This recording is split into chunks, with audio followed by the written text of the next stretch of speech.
What's up, everyone? So this is Kenny here, and today I'm going to do answer a question that is long overdue. Actually, this person is looking for his second house, and the email came like this: Good morning. I need all the advice from here for my second property upgraded, and our first priority will be open to rental when we are available in the future.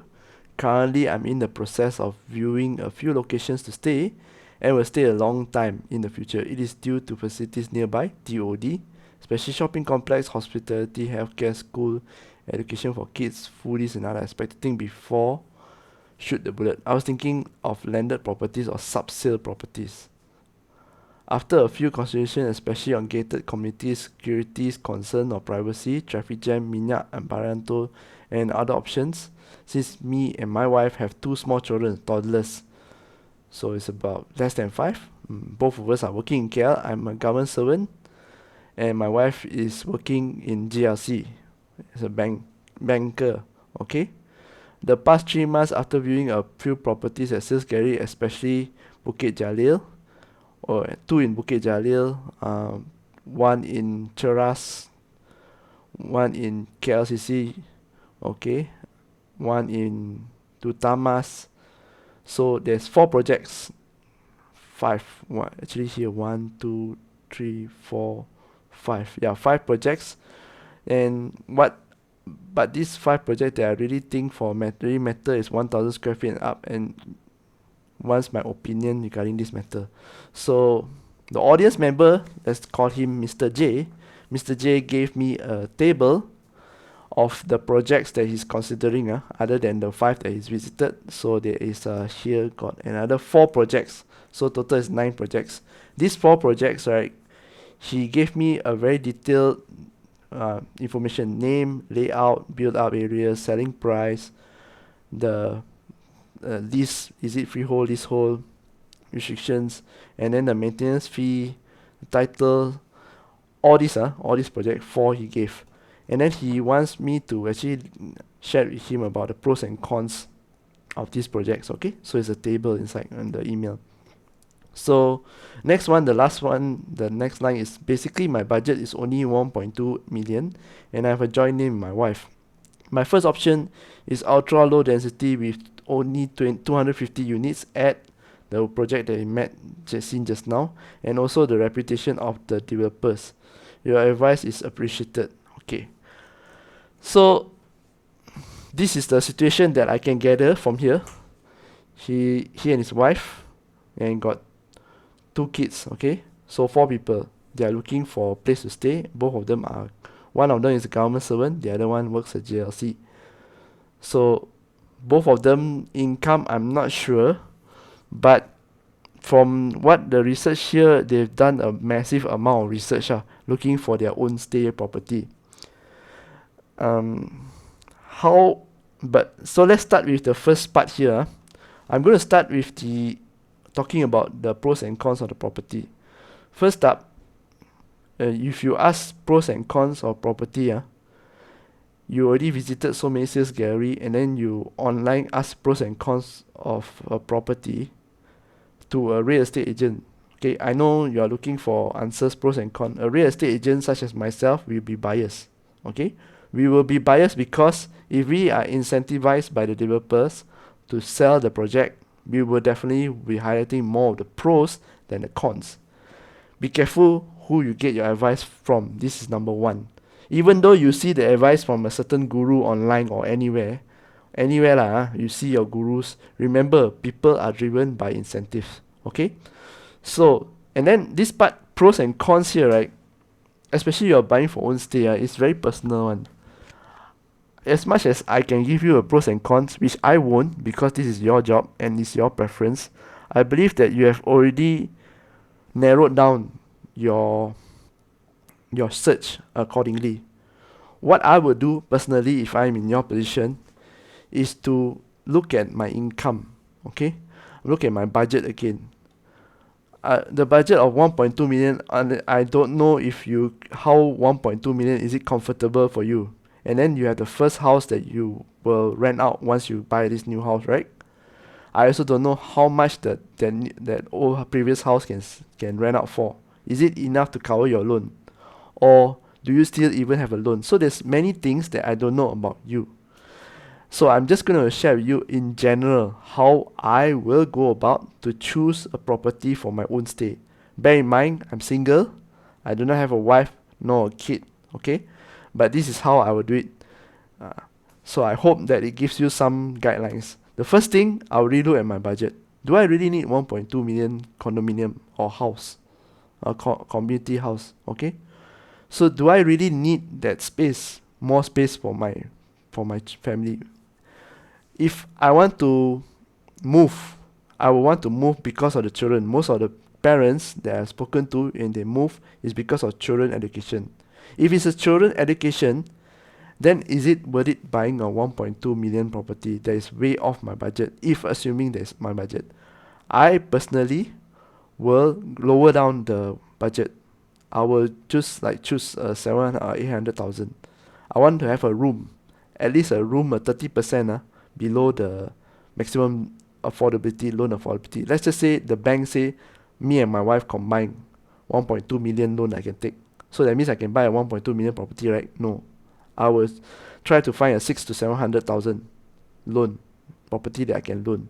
So in that's the case, right, I will not sacrifice a lot of my lifestyle. Because if you buy a property now that is maximum of your DSR 1.2 million, what you'll be doing is that you'll be sacrificing your lifestyle. You'll be house poor. House poor is like most of your expenses goes to paying your mortgage. You got no room to maneuver. What I mean by maneuver is that, let's just say there's an emergency. Okay, I understand. Both of you have very good medical benefits, right? When it comes to medical emergency. But in the case that is you need emergency and is not covered, you need to fork out money. So if you are paying most of your income towards this loan, what will happen to your money? You do not have money, okay? So that is what I will do, and make sure they have a breathing room. Next breathing room that is more important is not just for your children's education. You need to save for your children's education, invest for your children's education, and yourself. Okay. Yes, you are a government servant, and your wife is in a very good company, JLC. So technically, both of you have no problem. Job security is very much guaranteed in these two companies, barring any unforeseen circumstances. You still need that extra money to invest. Okay. Yes, I know. Maybe you get pension, but we don't. But I will not take the chance. I will still invest. I will invest for myself, my wife, and my children. My children, I'll prepare for them the education, and I will also prepare myself for retirement by investing for myself. Maybe I put in something like a safe instrument like ASNB or Tabon Haji, okay, or maybe a dividend stock that is stable or even an EPF, okay. I'm not sure if you are Muslim or non-Muslim, okay. From here I can't tell, but if you are a Muslim, then ASNB and ASB or Tabung Haji would be a good choice. It's very stable. If you are non-Muslim, you can consider dividend stocks and EPF. Non-Muslim, you can also invest in ASM, something like that. ASM, okay, or Sharia compliance stocks, no problem. Okay. Basically, what I'm trying to share with you is that you can focus on your job, right, and invest outside with this extra money that is not going to your housing loan. Okay.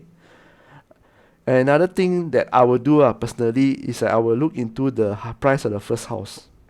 I'm not sure what is the first house is. If I'm assuming if it's a condominium, I will look to sell.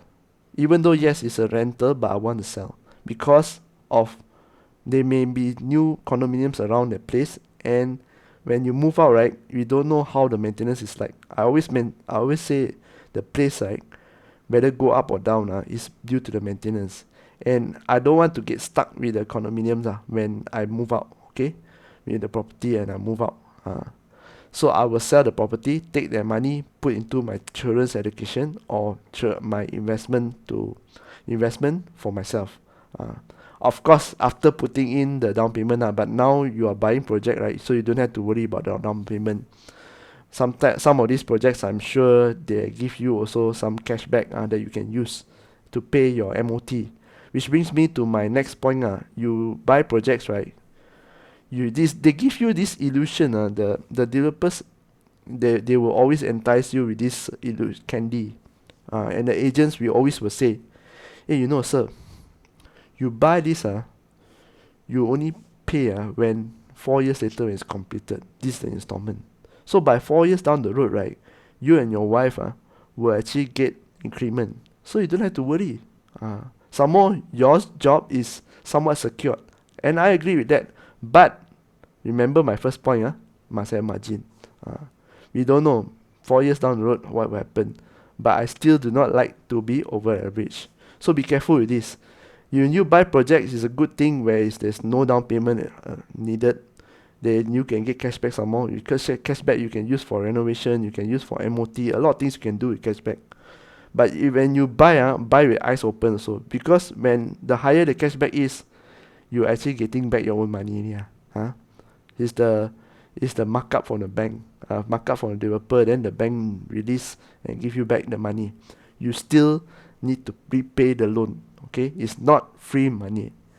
Hence, I would highly recommend that you actually go down lower your budget, maybe 600,000-700,000. I like to, let's just say for me, loan eligibility, let's just say I can afford to buy a 1 million, I can take a 1 million loan. Example, I will look for a 500,000 house. I want half. That's what I want. Because I'm a single person, right? So I don't need that much space. So I will look for a 500,000 house. The balance, right, the income, I will use to invest and also travel and don't live my life. Then over the years, right, I will pay down that house that I stay, pay down and not buy any other house. Personally, I prefer to buy stocks for my investment. Okay, you may be different. You might want to invest in a property, commercial property later, but that is a story for another day. Right now, to answer your question, a recap, this is what I would do. Number one, I would relook into the budget again, reduce the budget. 1.2 I'll reduce to maybe 6 to 700,000. Second, be careful who you get your advice from. All of us, including myself, we are driven by incentive. We are not perfect. Okay? Be careful where you get your advice from. So we can share with you, but at the end of the day, right, is you have to pull the trigger, pull the bullet. And when you ask, right, you must also understand that when you talk about pros and cons here, at the end of the day, is you are the one decide. If I give you the pros and cons, or if any other guru or anybody on the internet or what, or outside, even your friends and family, they may not know. But if I give you, means I might be selling this project. I'll be asking you to buy. If some person in the internet give you, they may be paid by the developer. So be careful where you get your advice from. At the end of the day, you need to decide for yourself. Okay. Third one is that I will go and sell the house. The first house that I have, I go and sell the house because from what I see here, I don't know what house you have. If it's a condominium, I would sell. Okay. And fourth, I think you have done a good job, honestly, to go and visit all this sales gallery. You have visited 5, and then you down here you have 4 shortlisted. But I will relook for the budget and then visit another 10, make it 20, at least 20 sales galleries. 20. If you want to buy an account, 20. Okay. CC got 6 to 700,000, not around there. That fits your criteria, 1,200 square feet. Okay, and you might want to widen your search. You're only looking at ultra low density, right?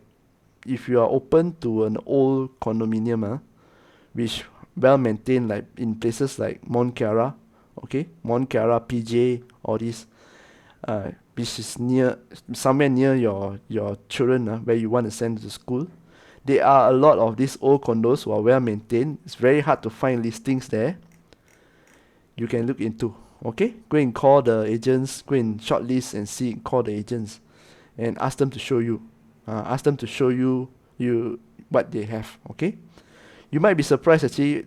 Some of these old developments that is very hard to find a unit for sale. Right, is suitable for you. And this is 1.2 million. Actually, you can also get a like house lah for like what 750,000, 800,000. You can get a landed house but it's an old landed house which you might need to put some money to refurbish it, another 200,000 example. Okay, but seeing you and your wife, you are a government servant and your wife is in the GLC and someone in the bank, your LPPSA should work lah. You can go and apply LPPSA, no problem, 100% loan. I will make use of your LPPSA. Okay?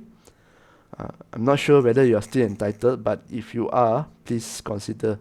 You can get 100% loan for LPPSA. Okay? And I think you have done your research very well lah. Okay? But look at sub-sales also, really. Sub-sales, you might be able to find a hidden gem. Don't rush. Projects, if you want to buy, you can remember, please remember that the cashback is not free money, it's loan. And the higher the cashback is, the more overpriced the project is. Okay? Cashback is one of the way the developers market to entice buyers. So I wish you all the best, and I look forward to your new home, your kids. Okay? I hope I've answered your questions and cleared your doubt. For me, from what I've seen here, you have a very clear picture of what you really want already on what you want and what you need for yourself and your family in the property. So you've listed down well. Try to expand your search to sub-sale if it is possible. All right. So this is Kenny here from Property Stories. If you have any more questions, feel free to email me. Okay, my email is right down below. Email me, just share me what you want to know, what is the challenges you're facing. I'll do my best to take as many as I can. Alright? Until next video, I'll see you again. Bye bye.